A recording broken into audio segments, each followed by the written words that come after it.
வாழிய செந்தமிழ், வாழ்க நற்றமிழர், வாழிய பாரதமணி திருநாடு. பாரதமணி திருநாடு நேயர்கள் அனைவருக்கும் வணக்கம். நாம் காஞ்சிமா முனிவரின் கனிமொழிகளை பார்த்து கொண்டிருக்கிறோம்.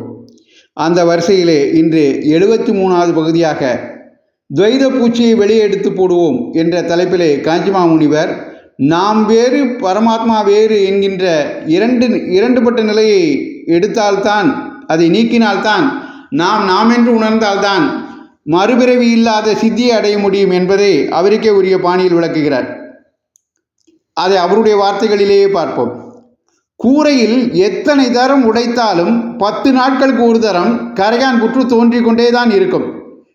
கூரை மூங்கிலுக்குள் இருக்கிற தாய்ப்பூச்சியை எடுத்து போட்டால்தான் அப்புறம் புற்று முளைக்காது. இந்த மாதிரி மற்ற சாதனை மார்க்கம் எதில் போனாலும் சரீரம் துக்கம் மறுபடி முளைத்து கொண்டுதான் இருக்கும்.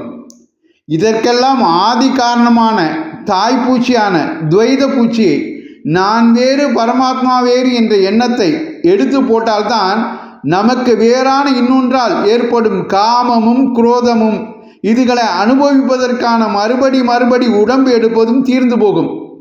இந்த நிலைக்கு வருவதற்கு சுலபமான சாதனம் பக்தி உபாசனை என்று அப்பய தீட்சிதர் சொல்லியிருக்கிறார். அதை எல்லோரும் அனுசரித்து அத்வைத சித்தியை அடைய வேண்டும் என்று காஞ்சிமா முனிவர் பக்தி மூலமே நானும் பரமாத்மாவும் என்ற அத்வைத நிலையை அடைய முடியும் என்பதை நமக்கு விளக்கியிருக்கிறார்.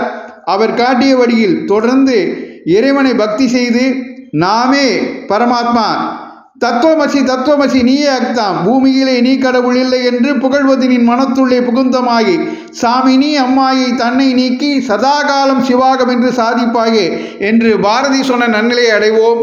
நன்றி, வணக்கம், ஜெய்ஹிந்த்.